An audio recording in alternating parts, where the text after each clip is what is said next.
Dickens tells of the customs of his time, on many pages crowded with interesting personalities and exciting adventures, where children often play a major part. In his work, Dickens captures brotherhood, poetry, and love, values which are beginning to be lost.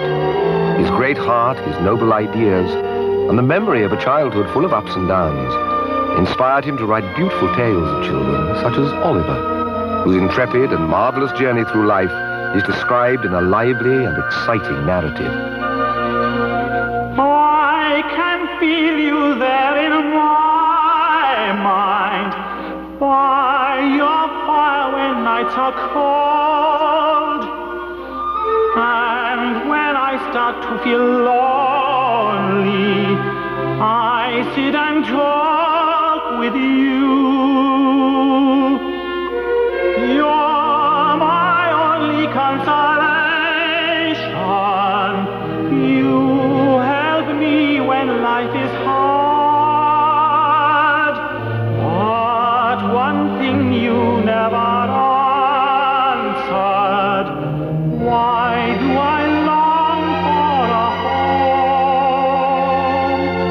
At the end of each day's long toil, night can break your heart in two.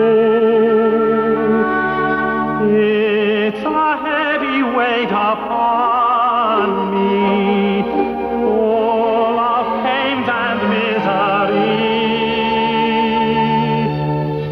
So when hunger breaks my spirit, and the cold winds bite my flesh, sleeping in dark empty places, dreams descending into torment, yet in spite of all my nightmares, I'll rise up and face them all.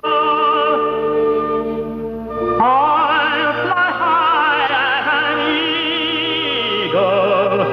I'll cross deserts and the sea. Today you gave me all the answers. No, I have no home of my own. I won't feel alone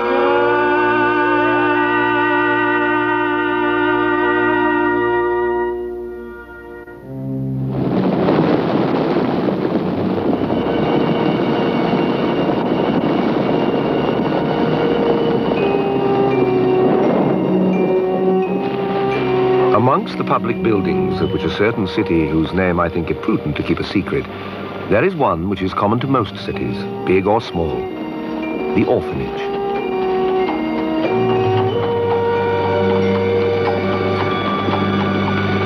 In the orphanage one day there was born a happy or unfortunate mortal, the central character of the true story we are about to tell you.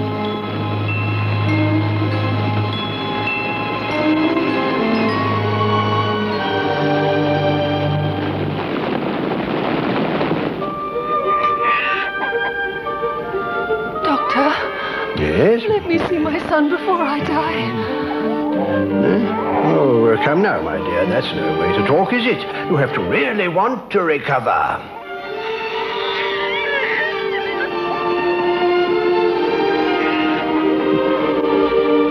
She's gone, Dr. Lasford. Oh, poor woman, that's it. One more homeless child for the orphanage. She was a beautiful woman. Where did she come from? A long way away, judging by her condition. She was unconscious and her shoes were all worn out. She was lying on a bench when I came across her. No, such a sad story, like so many others. Tears are a waste of time in this place, child. No one's going to be sorry for you, and the sooner you get used to that, the sooner you and I'll get on, right? Now, you just hand over that little trinket, you ungrateful wretch. Don't think you're going to stay here for nothing. Take it from me, son. I'm not too proud to accept a gift from someone who's dying.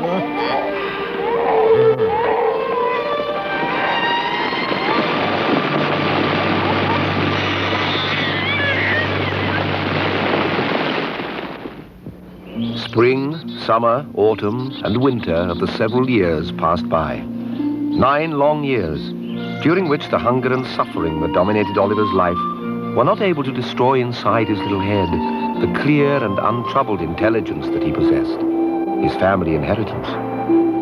Hunger weakened little Oliver's state of health. The orphanage authorities decided to report this to the parish authorities, who resolved to send the boy to a branch of the orphanage 3 miles away from the city. It was a foundling hospital, which housed various boys. It was under the care of a miserly woman, Mrs. Mann, who did as she wished with the funds, gifts, and food meant for the poor children who shared Oliver's misfortune. The day before his birthday, tired of the food they had to put up with, it happened that...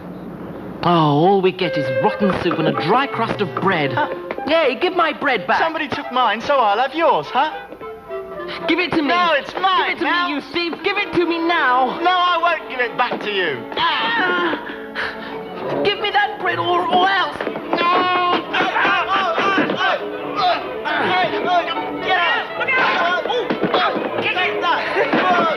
Oh, Lord's children, no. Oh, heavens, it's a riot, Mrs. Mann.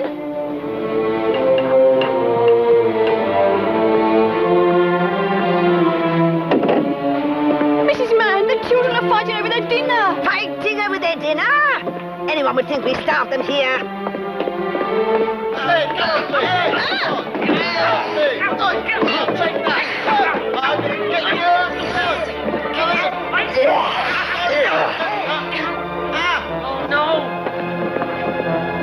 I want to know who started this disgusting fight.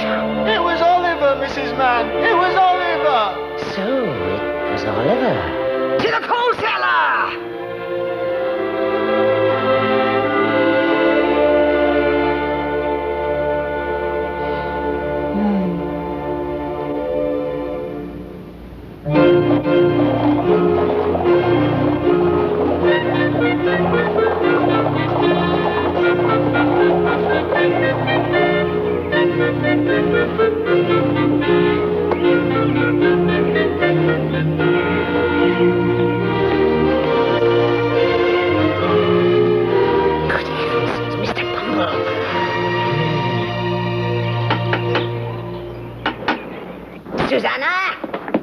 Oliver out of the coal cellar and give him a good wash down. Smarten yourself up, boy. Mrs. Mann can't keep the beadle waiting just for you, can she? Come on. I am sorry it never occurred to me that the gate might be locked from the inside. Do come in, Mr. Bumble. Please come in. It's so nice to see you. As an official of the parish council, Mrs. Mann, I do not expect to be kept waiting when I come to visit the unfortunate orphans. I'll get straight to the point, Mrs. Mann. It's Oliver Twist's birthday. He's 9 years old. My poor darling little Oliver. What is to be his fate now? For the past 9 years, we've been offering a reward of £12 to anyone who can throw light on his mother's identity. But we still don't know his name and don't know his father's whereabouts. I don't understand, Mr. Bumble. The boy is called Oliver, and his surname is Twist. I gave those names to the boy. Oh, you gave him his name? I always give the orphans a name when they arrive, and I always keep to strict alphabetical order. The previous one, who came under the letter S, was given the beautiful name of Swable, and then Oliver, who came under T, was called Twist, and next Unwin, then Villicant, and when we get to Z, we'll have to start all over again. You're such a clever man, Mr. Bumble, and you're so good. Oh, yes, sir. Get a move on, you scoundrel. Don't keep Mr. Bumble waiting, will you? Come along, young man. Manners, Oliver. Bow to the gentleman. Oliver, will you come with me when I go? Well? Will I be going with Mrs. Mann? That's not possible. Ah, then I'd be very happy to go with you, sir. Right, that's settled then, isn't it? Let's go, Oliver. Oh, wait a minute, Oliver. Susanna, give the dear boy a piece of bread for his journey. I wouldn't want the poor fellow to be hungry. Certainly, Mrs. Mann. I'd be only too glad to. Here you are, ducks. Here.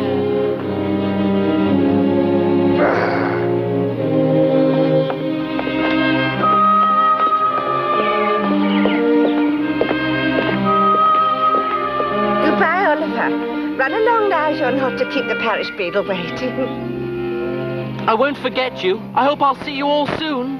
Bye, mate. Bye-bye. All the best. Good night. Bye, Take mate. care. See you soon. Ciao. Bye, Oliver. Bye, bye.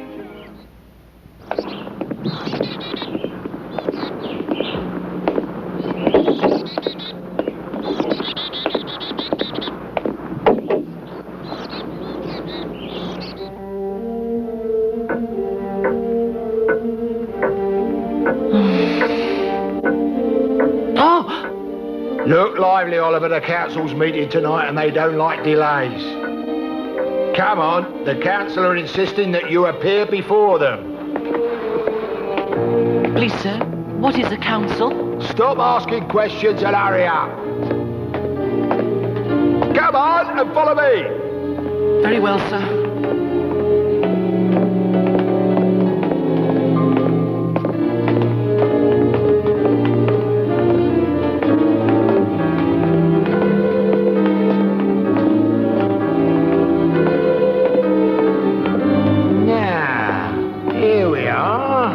You go on in. There.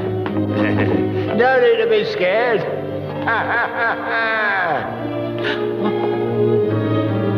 Huh?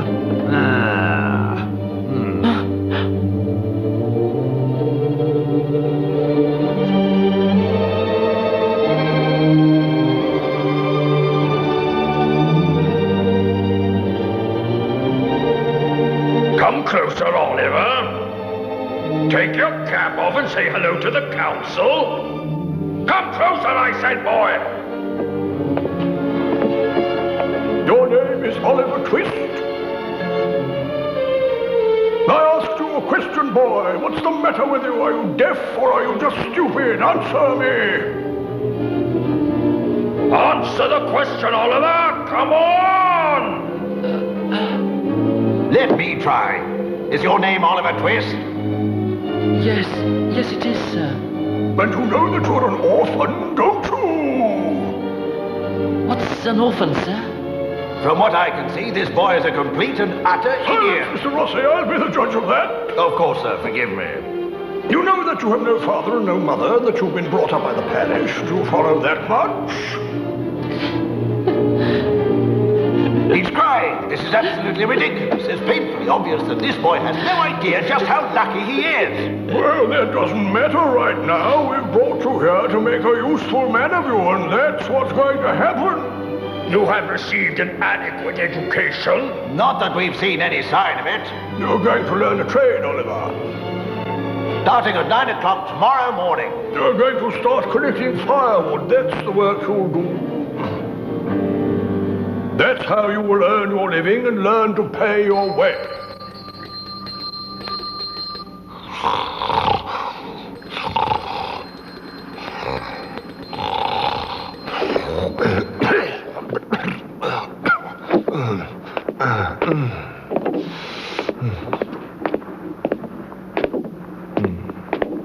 Now, you better get some shut-eye, because tomorrow you've got to get up early to go to work, Oliver. This is your room. It's all yours. I'll see you tomorrow. The room comes with the job. Ha, ha, ha, ha. Poor Oliver. Little did he think, as he slept, of the things going on around him. Not suspecting that the council had that very day passed a resolution that was destined to exercise a great influence on his future.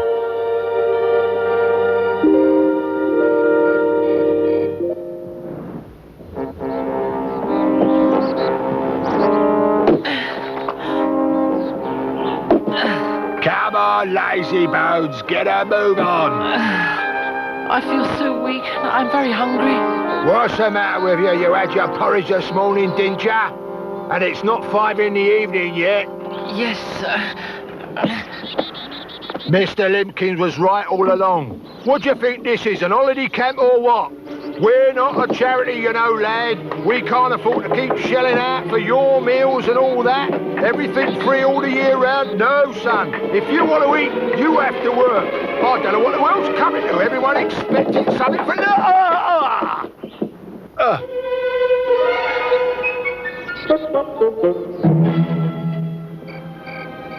6 months after Oliver's arrival at the orphanage, the new regime was in full swing. Nobody could stand it. The meager food and too much work had weakened some and driven others to run away. Those boys who were little older than Oliver were beginning to run away in search of their fortune, hoping to find a job, something that could help them survive in such hard times. Well, we'll have to try and find ourselves some sort of jobs, or we'll die of hunger. Perhaps they'll give our share of food to the kids that are left. We can't go on like this. One of us is going to have to say something. We're going to have to draw lots. It's not fair. They should share out the food of the ones who ran away. It'll have to be tonight. Yes, at supper time. Whoever draws the short straw will have to ask Cook for an extra helping. What are we going to draw lots with, though? We could use twigs. Oh, with a coin, how about that? A coin? You're joking. None of us has seen a coin in ages. I wouldn't recognise one if I saw one. Hey, look over there. It's Tuck. Yes, and he's got a coin. Stay here, I've got an idea.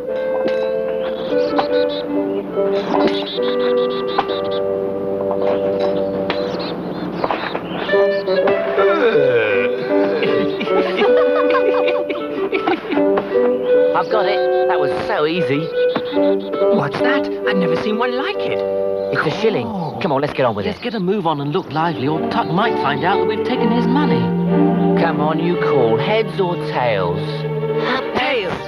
Tails. Tails. Oh. Tails. You lost, Oliver. Maybe you threw it wrong. Why don't you try another? Not likely. You lost, so you've got to go and ask for more at supper time. You lost fair and square, Oliver. Now this belongs to Tuck.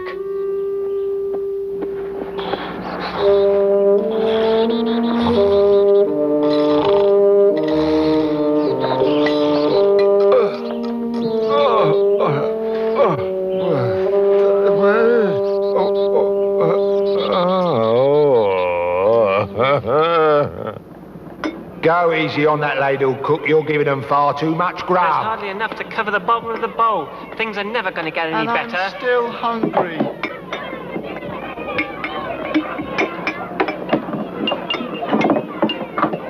Remember, Oliver, as soon as you finish that, What? go and ask for some more. Oh, It's now or never, Oliver. Go on.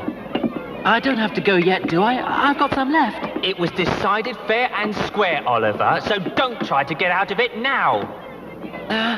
Wouldn't it be better if we all went to ask for more? No, so you get up and get on with it. Yes, Oliver, you get a move on. Go on, off you go. Wait a minute. If we all go, we could... Just you, Oliver. Oh, but... No excuses. Oh, I still Get on with it, Oliver. It's not Do a good it. idea.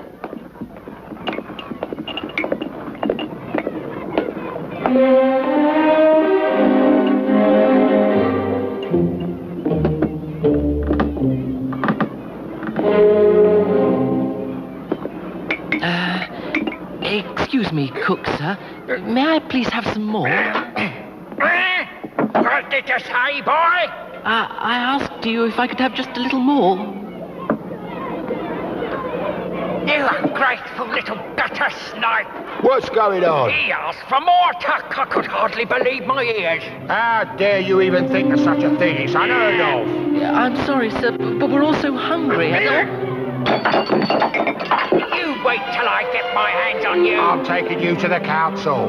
No, not the council. No.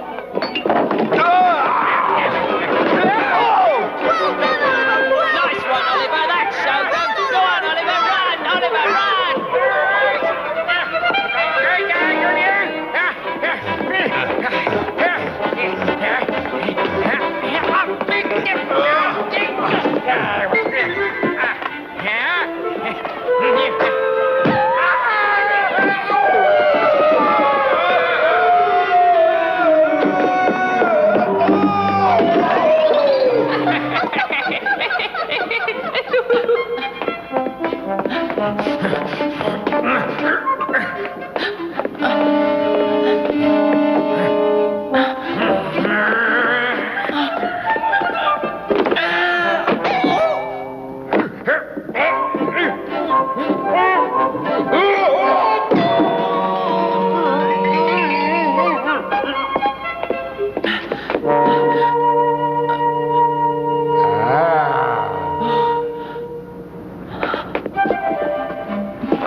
Let's go and see what the council have to say about this.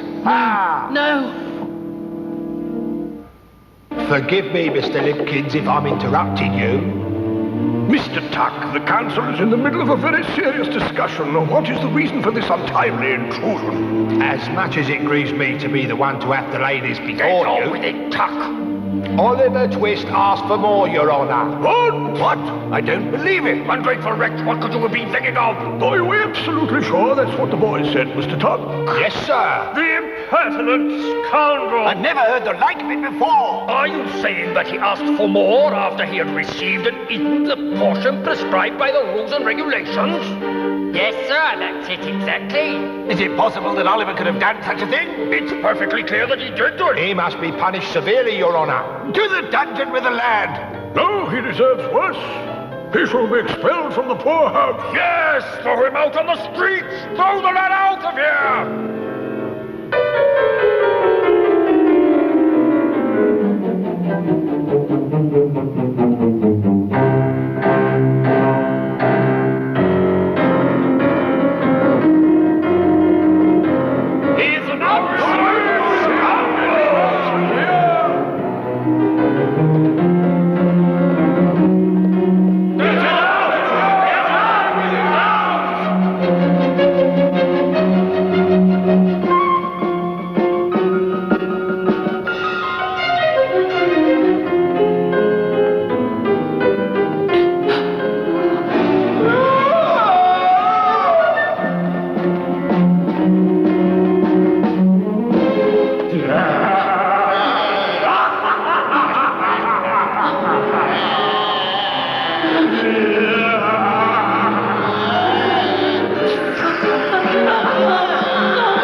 You're to stay here till we chuck you out.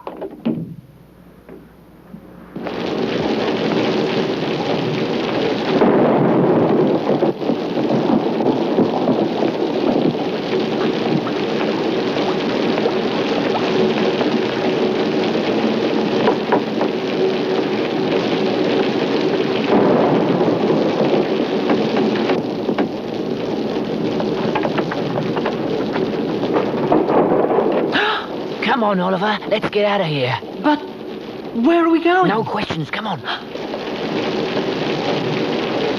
Hurry up, Oliver. Get a move on.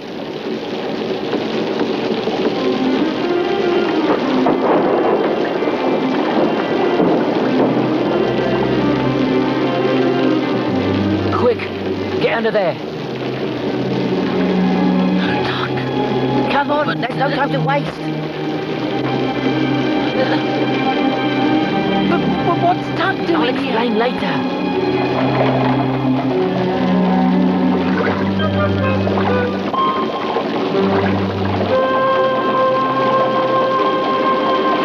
Tuck said, if you want to get out of here and earn some money, come with me tonight. Then you'll understand how much better anything is than staying in this horrible place. And especially if you can earn yourselves a few bob. It's got to be worth a try, Oliver.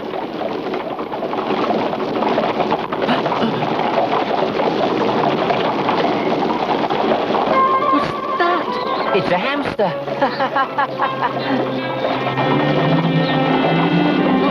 What on earth is a hamster?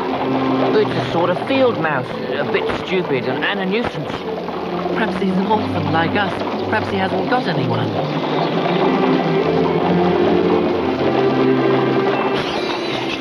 Quiet. Hey, we're stopping.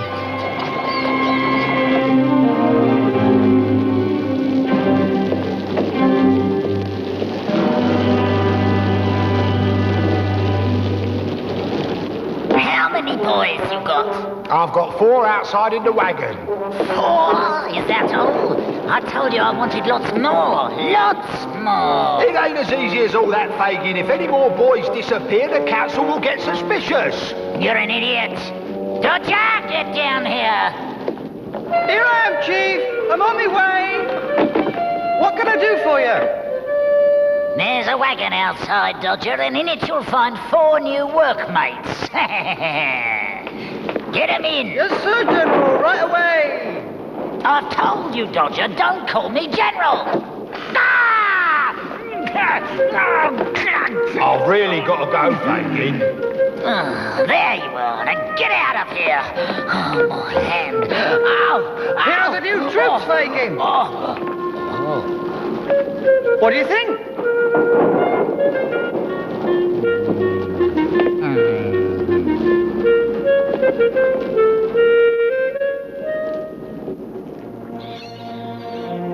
This last one's got a pretty face, but he looks far too innocent for our type of work. Tell Tuck he can have this one back.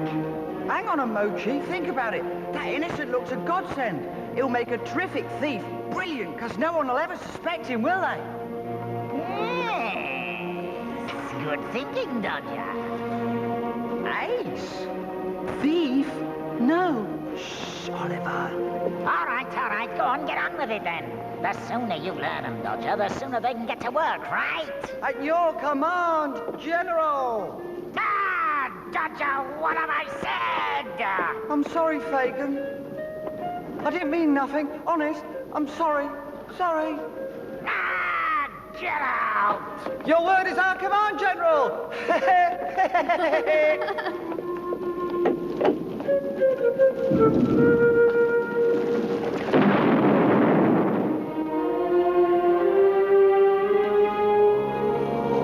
I'll get you, you sewer rat, and when I do, I'll wring your filthy neck. Oh, Bill, it's you. What a pleasure. How nice to see you. Forget it, Fagin. You can't stand the sight of me. Listen, you old fraud. I need some boys, and I need them now. Of course, Bill. I just happen to have taken delivery of 4 new pickpockets. One special. He's got this real innocent face. I think he'll make a wonderful thief because no one will ever suspect him. That is good news, Fagin. We'll start work tomorrow morning.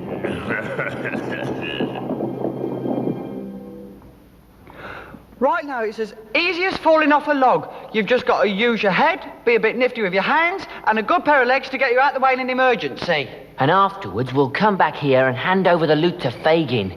That's it? Yeah, then back here for supper and we can eat all we like. Really tasty. Sounds like a good deal. Yep. But stealing's dishonest. But it's not stealing, it's only sort of, pinching a bit. Pinching's wrong as well, Dodger. Well, no, not really. I don't think so. Oh, yes, it is. Nancy! Dodger, you know that stealing's wrong. Well, begging and stealing is just another way of getting all the things that we need to live each day. But stealing in the streets from the people passing by is not the way we should live, and here's the reason why. Please understand, dear Dodger, that we should do our best to live our lives together with love and happiness. I know that you're not selfish, you're not an evil boy, but living life as you do, you'll never live in joy. It's wrong to keep on stealing, you know it's very bad. It's not so bad. It's very bad. Okay, I'll try.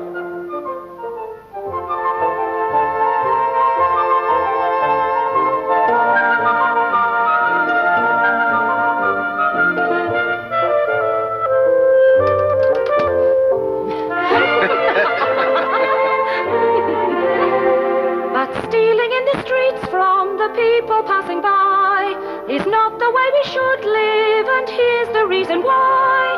Please understand, dear Dodger, that we should do our best to live our lives together with love and happiness. I know that you're not selfish, you're not an evil boy, but living life as you do, you'll never live in joy. It's wrong to keep on stealing, you know it's very bad. It's not so bad. It's very bad. Okay, I'll try. Stealing is deceitful, stealing's very bad. And if you keep stealing, Dodger, you'll end up very sad. It's not so bad. Very bad. Okay, I'll try. And though we have no houses, the world will be our home. As long as we're all together, we'll never be alone. We'll live our lives together With love and happiness.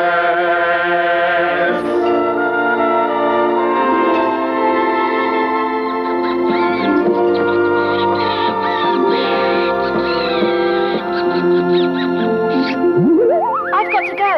You look out for yourself, boys. Can't you stay and talk to us a bit longer? And what do they call you, then? Oliver. Nice to meet you, Oliver. I'll expect we'll see a lot of each other. Dodger will tell you. I think you'll like it here, as long as you do as you're told. I'll come back and see you all soon. And whatever you do, don't forget that Bill's dangerous. Who is this Bill Dodger? Bill Sachs is the real leader of the gang, and what's more, he's one of the most frightening men I've ever known.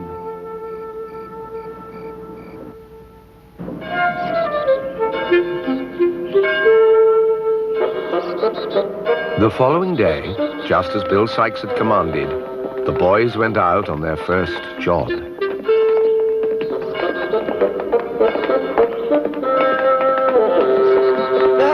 Howdy!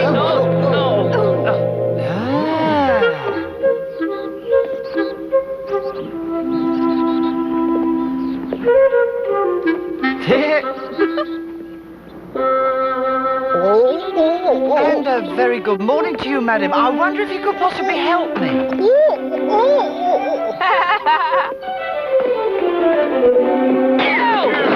Oh, my handbag! Where's my hat? There it is.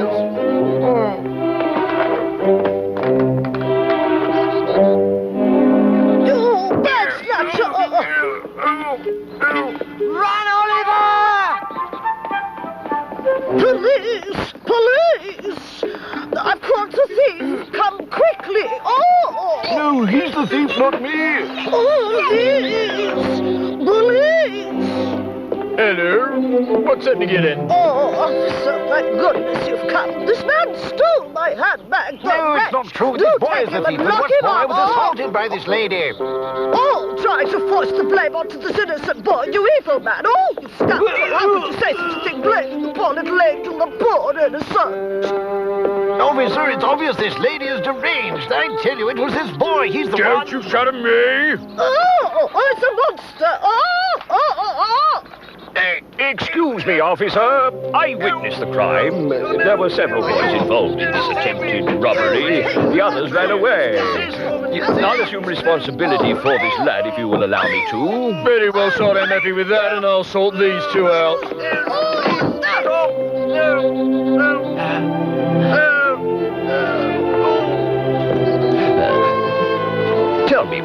Would you like to come to my house and have lunch with me there? Yes, sir, I would.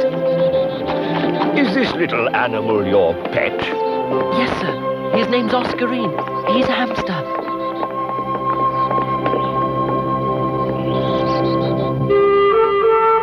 Tell me about yourself, Oliver. Tell me where you come from, how you arrived at this predicament, and how you got to know those urchins you were with today. And tell me the truth, mind. Then you can be sure that for as long as I live, you will always have a friend. Oliver Twist told his short and sad story as best he could. But why was Mr. Brownlow staring at the little boy in such a strange manner? Perhaps because Oliver's features were almost identical to those of someone else, bringing back the deepest memories. You poor little unfortunate thing, how you've suffered. You help yourself. Go ahead now, eat up. Perhaps you'd like a little wine too? No, thank you very much. I think you've done more than enough already. Oh, what goodness and gratitude there is in the heart of this boy, Mr. Brownlow.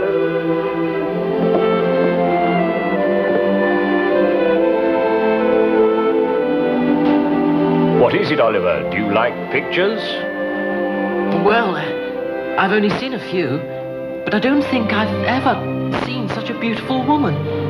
Her face is really lovely, and yet she looks sad somehow. I feel that she's looking at me. No one but me. It's making my heart beat faster. Goodness, what are you saying, Oliver? I think you're excited and tired, that's all. What you need is a rest, a good sleep. You have a great heart, Oliver, and I think we're going to be the best of friends, you and I. Tell me, boy, would you like to come and live here in my house? I would. Oh, yes, I'd love to.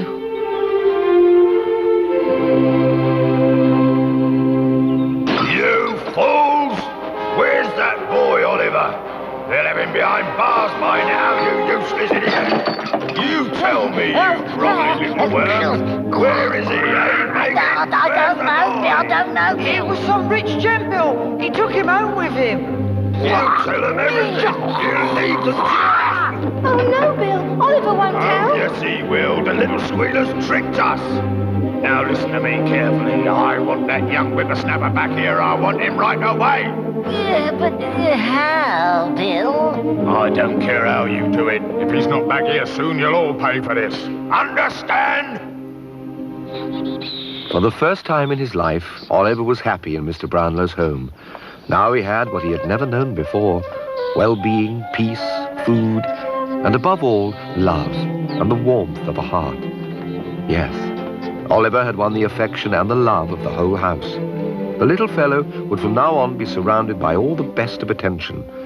And soon, he too would feel the duty to serve, an opportunity for which would soon present itself. Mrs. Bedwin, would you call for the manservant? These books need to be returned, and I must pay the bookseller for my last purchase. I'm very sorry, Mr. Brownlow, but all the servants are out at the moment. Oh, how annoying. The bookseller isn't a rich man, and I'd like to pay my debts to him immediately. I could do it, sir. If you'll allow me, I'd like to go. Oh. Well, I suppose. What a good idea, sir. Why not send Oliver? I'm sure you can trust him to take the greatest care of the books. Very well. Return these books to the bookseller with my thanks, Oliver, and tell him that I'm paying him the £4 10 shillings which I owe him. Now, here's £5, and he'll give you 10 shillings change. Yes, sir. I'll be back in less than 10 minutes. See him to the front door, Mrs. Bedwin, and explain to him how to get to the bookshop. Of course I will, Mr. Brownlow.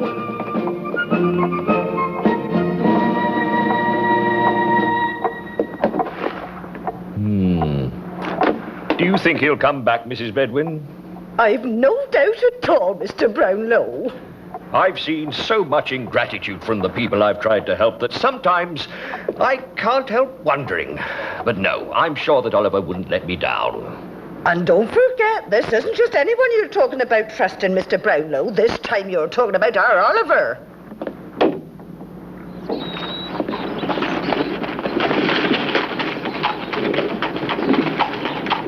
You swore to me that Oliver had been taken to this part of town. Well, we've been looking for him here for over a week now, and we haven't caught sight of him anywhere. Please, Bill. Oh, please, please, Bill. No. I told you the truth. It's not my fault. We can't find him. Let me go. I'll make you pay for that. Huh? Oh, I've spotted him. He's over there. Now I'll give him what he deserves.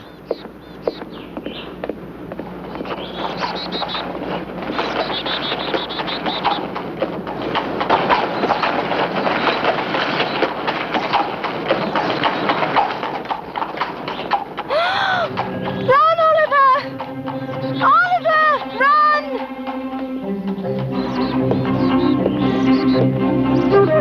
Quick, Oliver!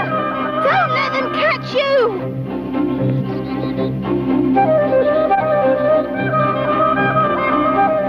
Hello, Oliver. How nice to see you. Well, now, look at the fine clothes they've dressed my little Oliver in. Oh, looks a treat, doesn't he, Bill? Give me that money, you grasping old miser. Let's get out of here before anyone sees us. Oh, poor Oliver.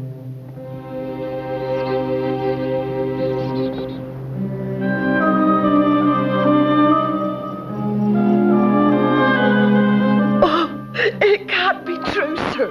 It really can't be. The servants have been back and forth to the bookshop at least 20 times, and there's still no sign of little Oliver. Something must have happened to him. I'm so worried, sir. Draw the curtains, Mrs. Bedwin, and put out the lights if you would, please. Oh, yes, of course, Mr. Brownlow. Oh, and Mrs. Bedwin, get everything ready. We're going away on a journey, first thing tomorrow morning.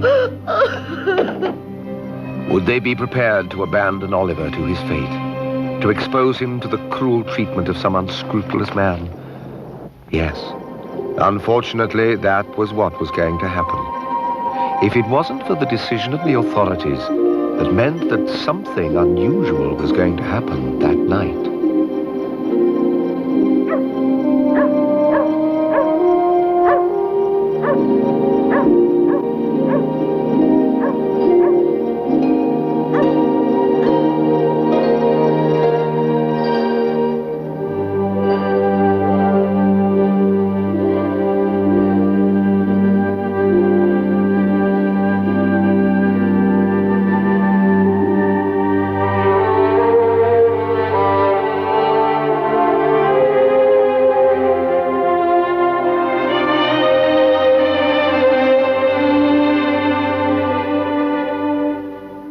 Venus, mother of stars, high above, please hear my plea. I can see you and hear you, though you can't hear me. Though I know that we're living 1,000 miles apart, in my dreams I can tell you what lies within my heart. If I lean closer to you, then I can take your hand. If I tell you the truth, then I know you'll understand. And if you should meet someone I once cared for, please tell him I could never deceive him for the world. Tell him I'd love to see him, and I ask his forgiveness. Venus, mother of stars, I give my word.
and the games we used to play.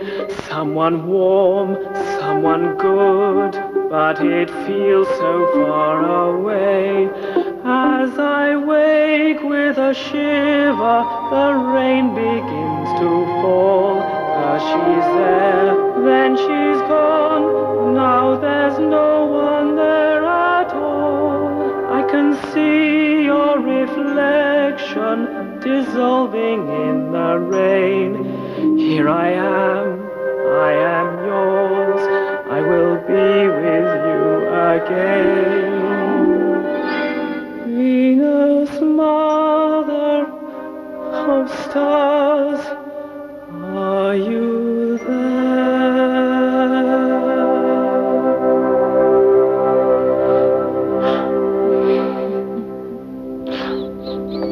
Oscarine. Oh, I knew you wouldn't abandon me. Oliver? Oliver! It's Nancy! Oliver, climb up next to the pipe. The broken pipe. Quick, Oliver!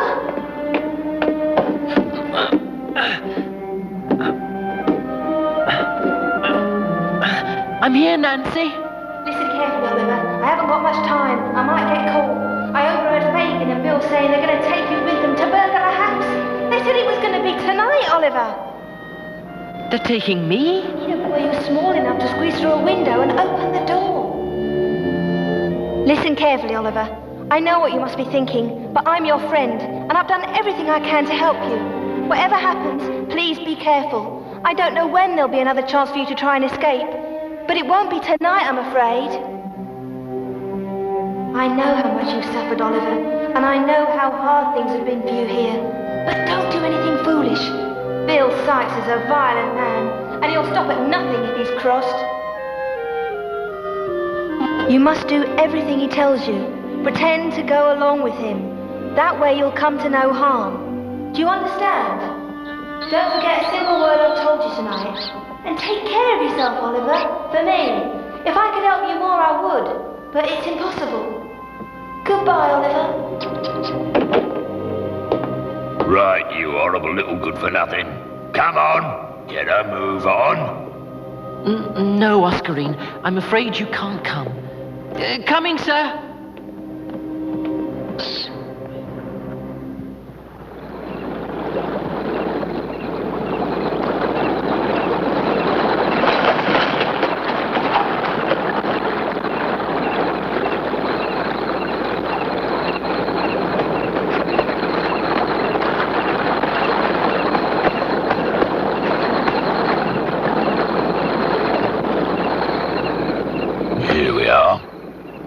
Listen to me very carefully, Oliver.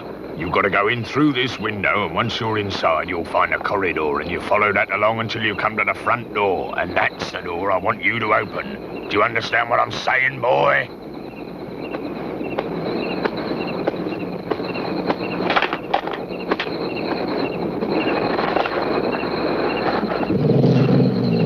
Fagin, you come with me and we'll wait for him by the front door. Come on. Aye?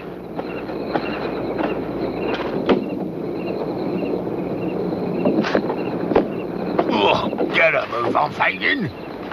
Yeah, I'm just coming. Coming, Bill. Just coming.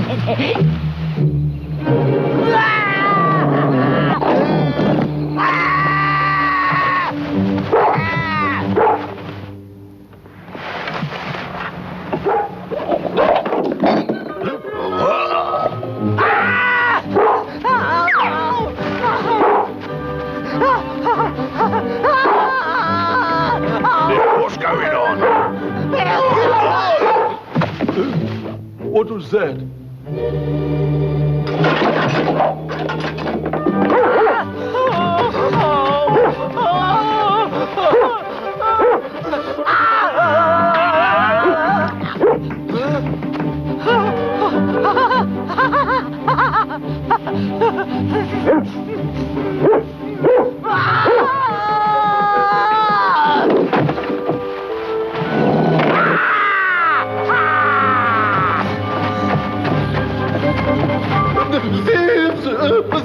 Stop it,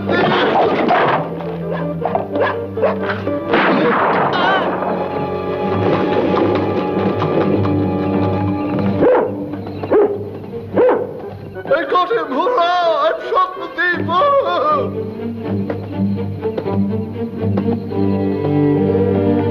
What is it, Mortimer? I shot him, ma'am. The thief, that is. Look, there he is. Oh, no, but he's only a boy. Oh. I've milled a kite. I mean, killed a mite. Quickly, go and call the doctor. Take him up to my bedroom straight away and don't say anything to the police. Oh, dear, how awful.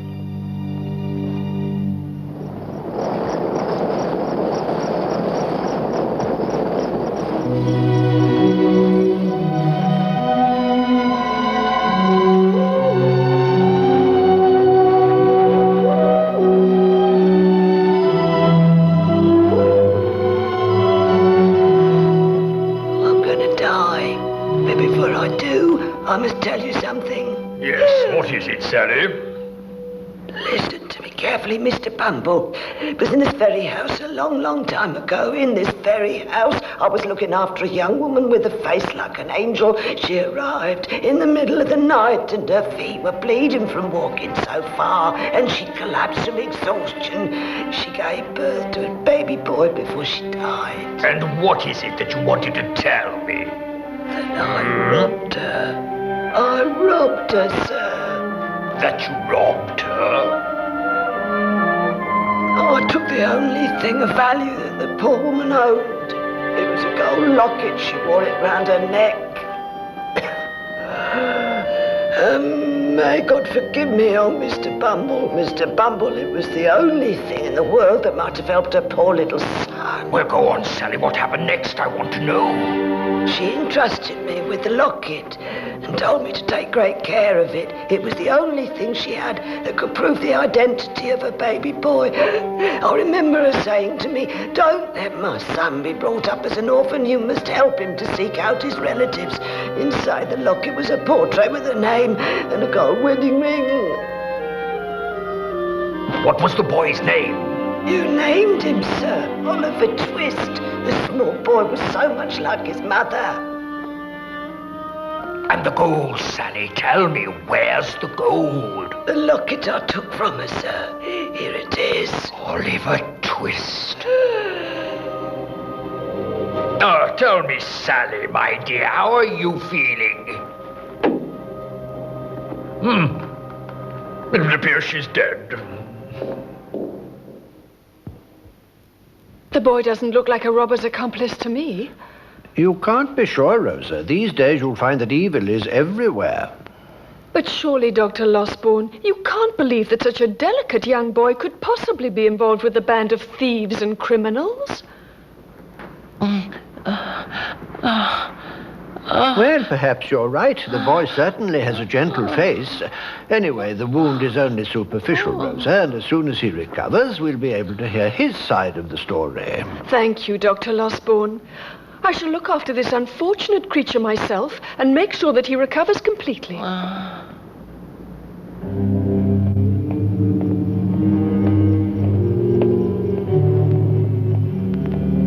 I'm telling you, it's the truth, Bill. I saw him take the locket with me own eyes. It can't be true. I won't stand for it. We've got to stop this Bumble finding out the identity of the boy, otherwise we're all lost. Well, perhaps the boy's dead, Bill. After all, we did hear him firing that gun. If only he was. Well, I'm going back there to find out. And you can come with me, you little weasel. Oh, no, Bill. You know what a weak stomach I have. And besides, I have to be here to protect my boys.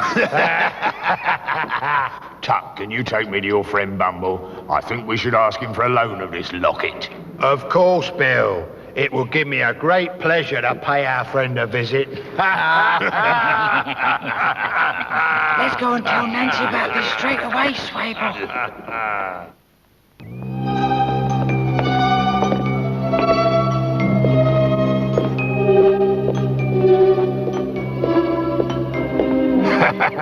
Bill, it's him. It's Bumble.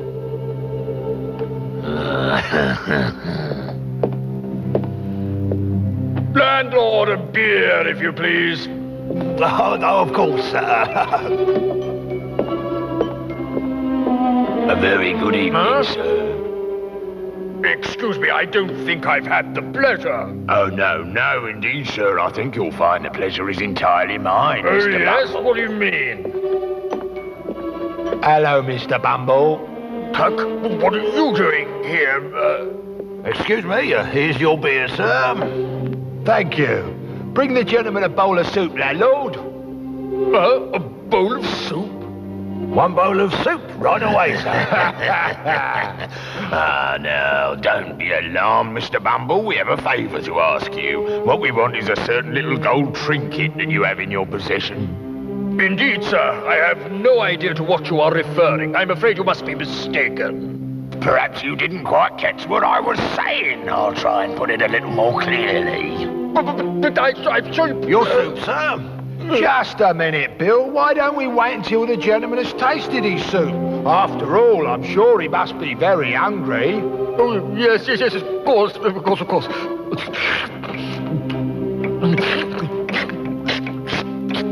I see you enjoy your food, sir. Now, if you'd be kind enough to hand over that trinket... Yes, you mean the locket. Oh, yes, of course. How obliging of you, my dear sir. I knew you wouldn't disappoint us. Landlord, another bowl of soup for the gentleman, and bring him the bill. He'd like to settle up. Another bowl? Coming up, Let sir. me put it this way, sir. I don't think the climate in London is going to suit you very well at the moment. I've heard it's going to get very cold. Now, why don't you just go away and never come back? If you say so, of course, first thing in the morning. I regret we won't be able to stay and enjoy your company, but unfortunately we're in a bit of an hurry, aren't we, Tuck? Goodbye, Mr. Bumble. It's been a pleasure doing business with you. Your soup, sir. Duck, why soup? I'll tell you why, Mr. Bumble, because you always gave it to the boys. Oh.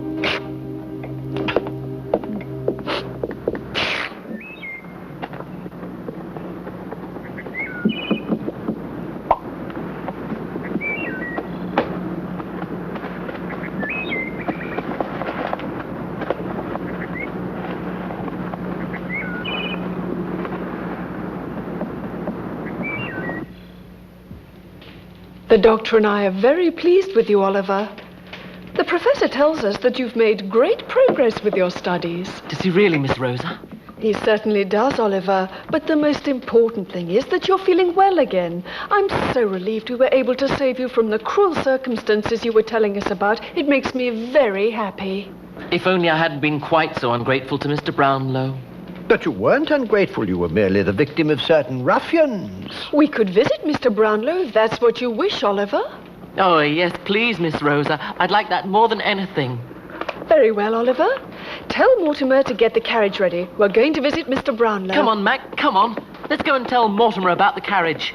And wrap up well, Oliver. It's started to snow outside. Yes, I will, Miss Rosa.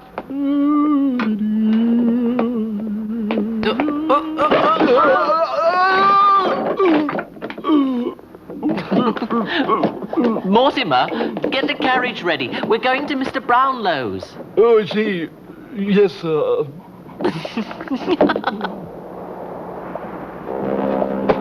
Are you ready, Oliver? Yes, Miss Rosa. We're just waiting for the doctor. Here I am. I can see you're both in a hurry to get there, eh? Goodbye. What is it, Mac? Mac, come here, boy.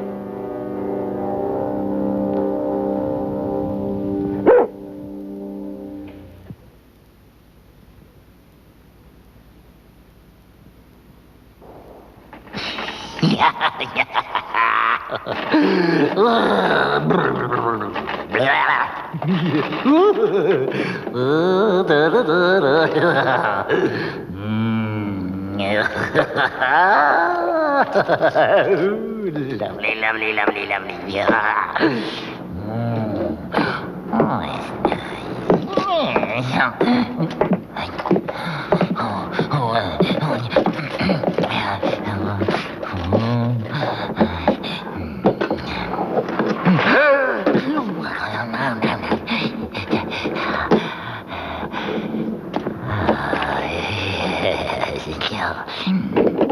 Ah, so there you are.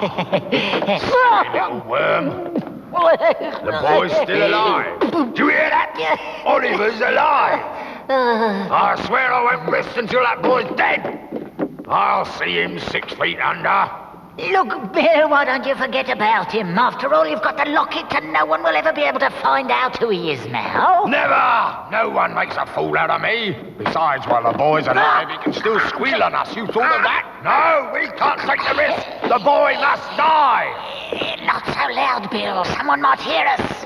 Let them hear, you horrible little snot gobbler. Don't look so worried, Oliver. Perhaps they've gone away on a short trip. I'm sure they'll be back before long. Oh, but you don't think that Mr. Brownlow has gone away because he's angry with me, do you, Miss Rosa? Of course not. Don't you worry now, Oliver. I'm sure that there's a perfectly reasonable explanation and that they'll be back in no time at all.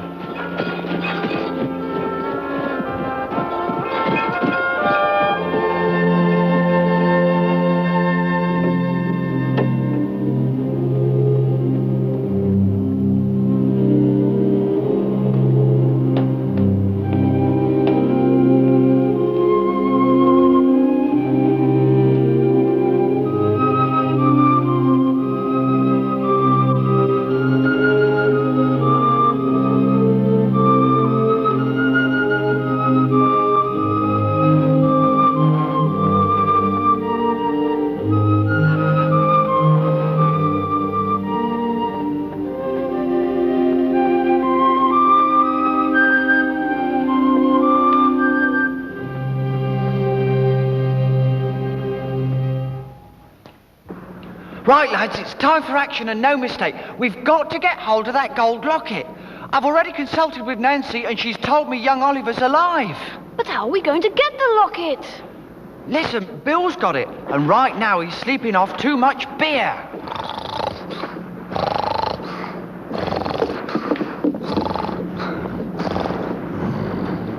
Right, lads, let's get on with it, shall we? But how are we going to manage it, Dodger? That's easy. With Oscarine. I've given him precise instructions. Are you sure he can do it, Dodger? Come on, Swable. Don't you trust me?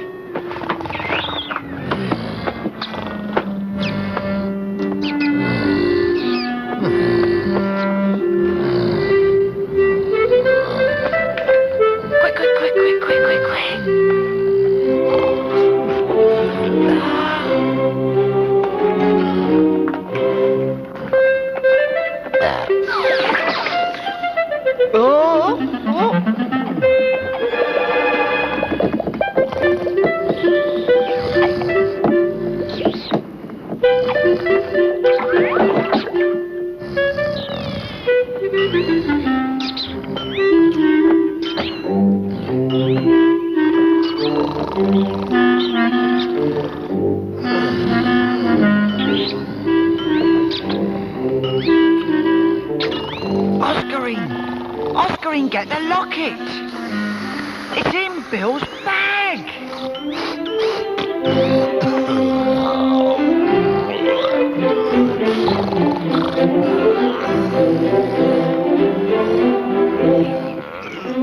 Oh no, he's going to wake him up.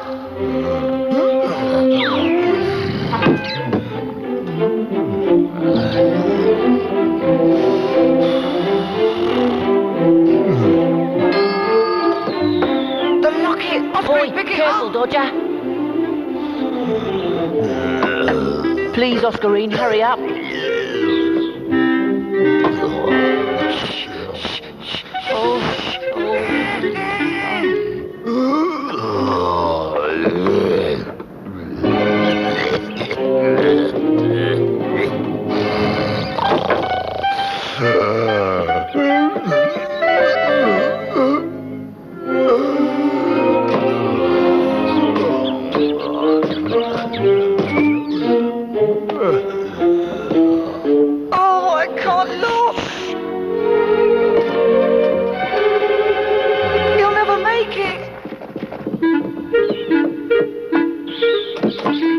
What's this rope doing here?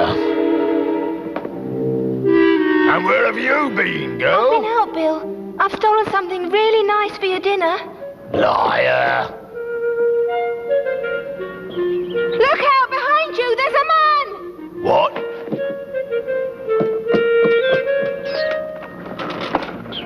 What do you think you're playing at? I'll teach you a lesson, eh? What's this rope doing here? Oh no! Oh, you snivelling little toad, what do you think you're playing at? And you, Nancy, I'm not letting either of you out of my sight, not for a moment.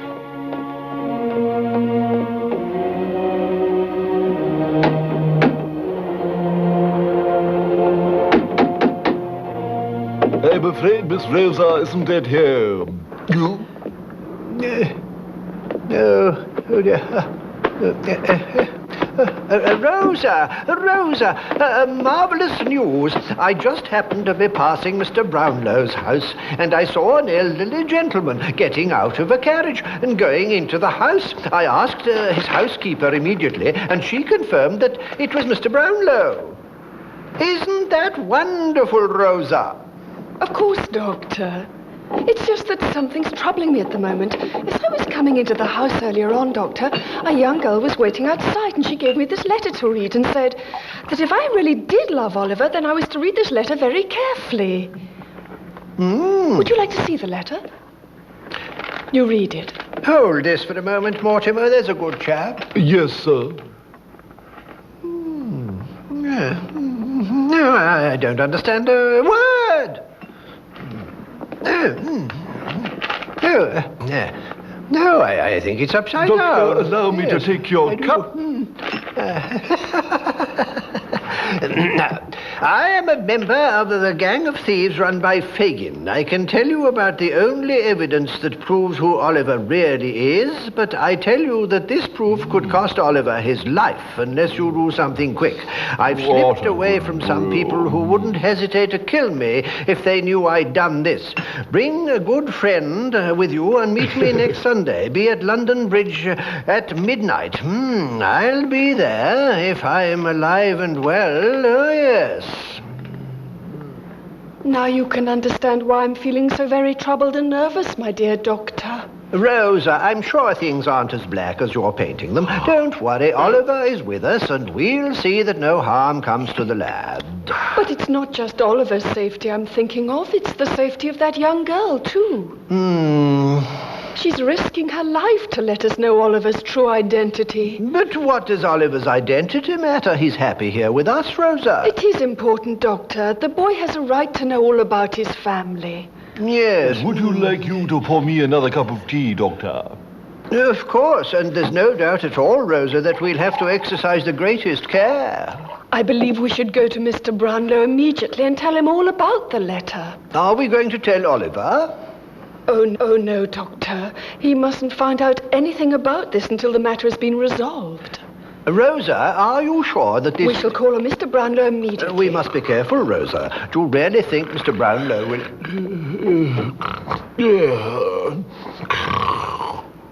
Allow me to reassure you that I am greatly pleased by your visit, and you must believe me when I say that I sincerely regret having acted in such a hasty and ill-thought-out manner. It was only natural that you should react in that way, Mr. Brownlow, assuming that Oliver had regressed to his former way of life. With regard to this letter and all its implications, I tend to agree with you. Oliver should know nothing of this, not until the whole thing has been resolved. Yes, my thoughts exactly.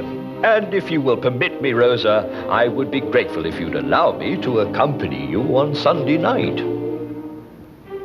Oh, I'd be very happy if you would, Mr. Brownlow. I'm extremely grateful to you.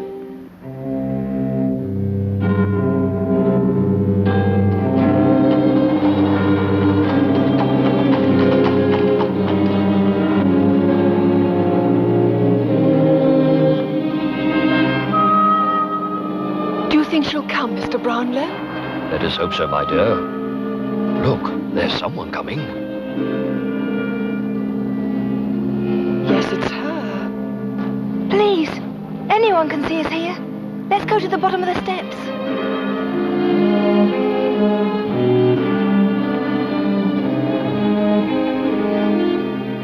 My dear, this is Mr. Brownlow. Yes, I know who you are, sir. And I know how much you've been trying to do for Oliver and all.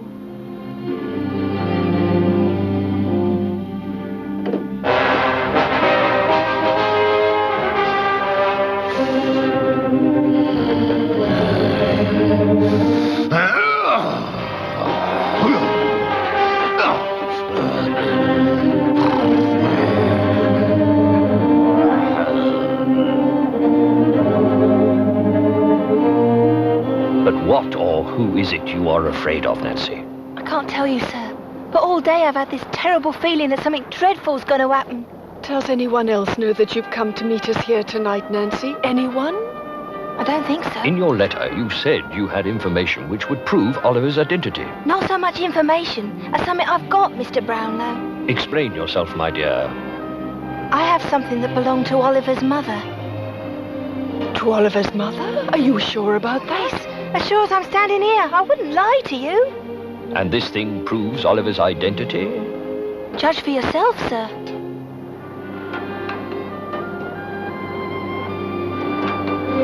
Ah. Good heavens.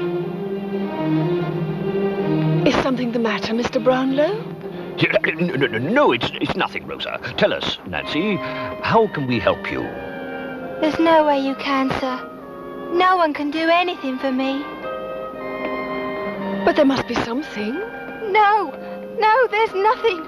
You must get away from here as fast as you can. Oh, take good care of Oliver.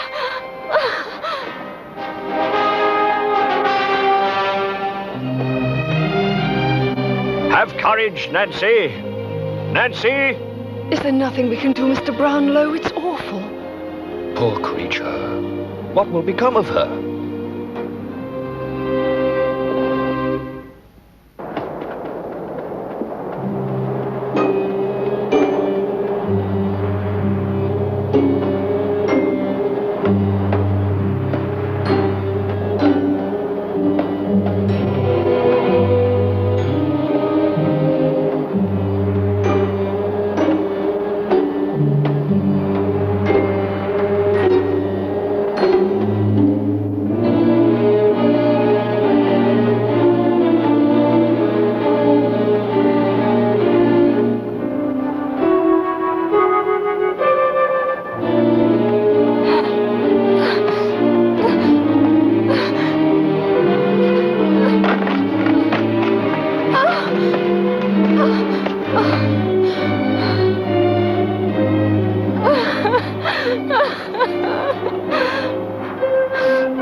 Nobody does that. No one betrays Bill's science. Nancy! Nancy! Nancy, where are you? Nancy! Nancy! Nancy! Nancy! Nancy! Oh, no. Nancy! Oh, Nancy! No. No. No, it's not, is it? You'll pay for this, Bill Sykes!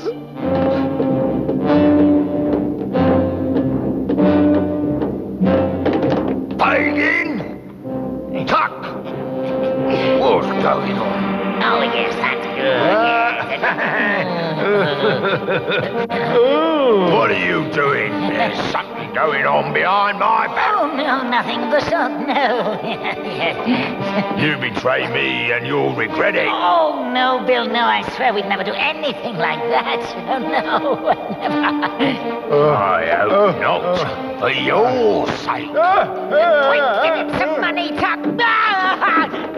Come here, you horrible little man. Don't hit me, Bill. No, don't. And where do you think you're going, vermin? Nowhere, Bill. I wasn't going nowhere. No, I'm... What is going on here? Aren't you pleased to see me, Bill? You'll be sorry for that, you good for nothing.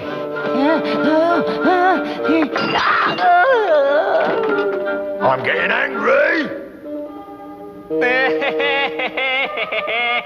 I might have known I couldn't trust any of you horrible boys. We're not in a hurry, Bill, are we, eh?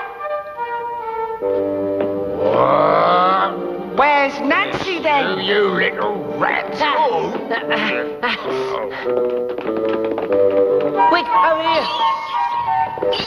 Quick.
Got his feet. It's all right. Look out! No, please don't. Say your prayers, Dodger. You're going to hell.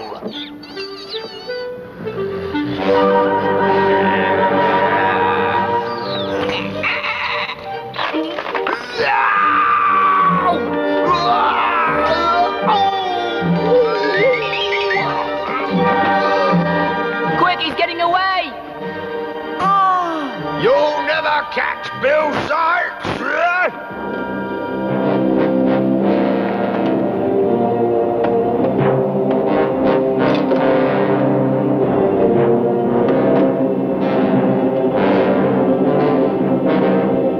He's getting away across the roofs!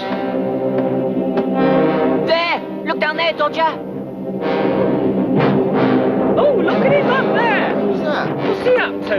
What's he doing up there? You reckon he's going to fall? He will if he doesn't watch himself. It might be a suicide.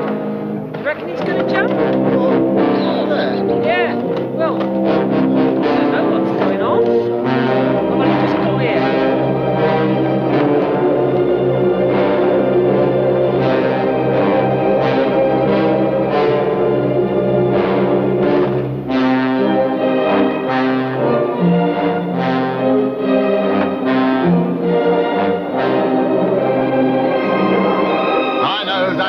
It's Bill Sykes, the murderer.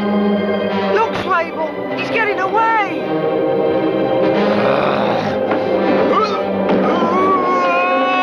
He's falling.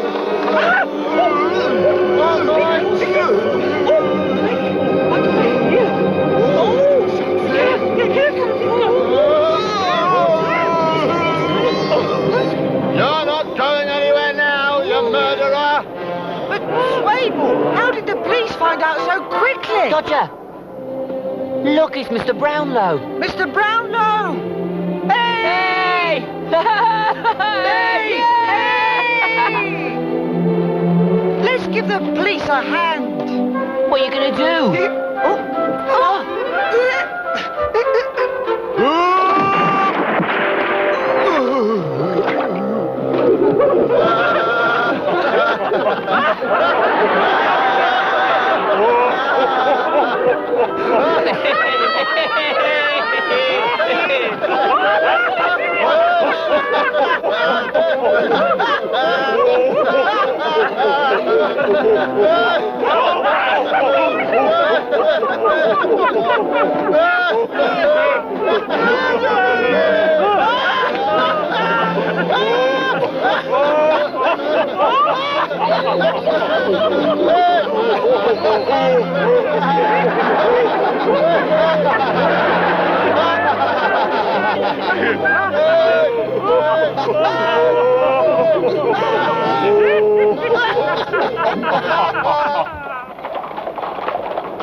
And how do you feel now that everything is over, Oliver? Oh, I'm fine, Miss Rosa, thank you. But I can't help thinking about poor Nancy. You really mustn't torment yourself with that, Oliver. Do you think Mr. Brownlow will come back one day? There's no need for sadness, Oliver. After all, it's Christmas Day, my boy. I know, but I don't even know where we're going. Don't be impatient, Oliver. You'll soon find out. Oh, look, Oliver. I think you know that gentleman over there. Do I?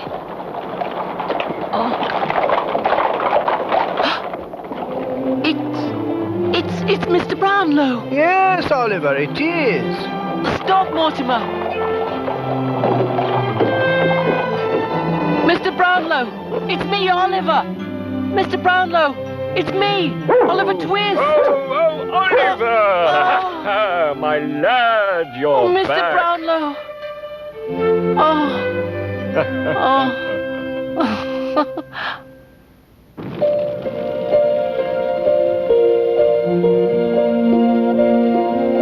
Well, my dear boy, the time has come to tell you and all our dear friends here something very important.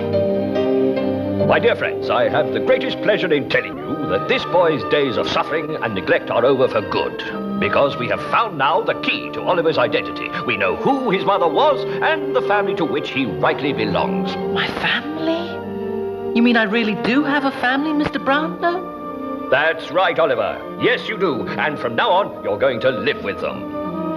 But I want to stay with you. I don't want to go to anyone else, even if they are my family. I want to live As with... it happens, that doesn't present any problems because I am your family. Welcome home. We're related? I don't believe it. You, Mr. Brownlow? Yes, my friend. And I discovered it the very Sunday night. At the very moment that the poor, unfortunate Nancy gave me the one thing that she knew could prove Oliver's origin. Since inside the locket were the portrait and name of Oliver's mother. But what Nancy didn't know is that this woman was not only Oliver's mother, but also my daughter. Oh, Agnes. Yes, Agnes, Mrs. Bedwin. My adored daughter Agnes, faced with my opposition to her marriage, left my side to go and live with the man she loves so much. A short time later, we learned that her husband had died and that she, being with child, had returned from abroad to ask my pardon and for my support. But alas, she never reached me, and somewhere or other she died, giving birth to my grandson, Oliver. Good heavens, would that be the unfortunate girl whom I attended at the orphanage? It must be all of 10 years ago. It's quite probable, Doctor, seeing that Oliver is 10 years old now. No, to think that that was your daughter, Mr. Brownlow. And of course, that night, someone must have stolen from her the only thing of value she had left, this beautiful gold locket. May I keep the locket, sir? It's yours, Oliver, yours and no one else's. I know your mother would have wanted you to have it. Wear it close to your heart. Oh, Mr. Brownlow, I'm sure I can hear some singers outside. Listen. Upon my soul, Oliver, do go and see who these singers are. Tonight a babe young and tender is born, and you hope shines. It's them, all my friends, that's who it is. They've all come to look for me.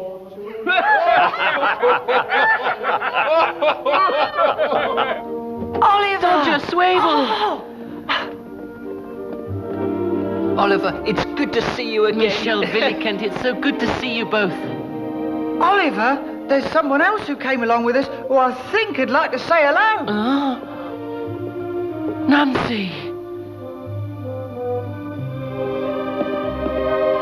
It's Nancy. Oh, Nancy, I thought that... Oh, no, Oliver. I'm all right, luckily. And look who I've brought with me. Oscarine. Oh, what a wonderful Christmas it's going to be for us all. And we'll all be friends for as long as we live. Forever and ever. Yes, we will, Oliver. From now on, we shall all of us live together as one great big happy family forever and ever. Tonight the world feels a splendor, the harmony of peace and love. Tonight a babe young and tender is born, and new hope shines above. For tonight the dawn of friendship, and our arms are open wide.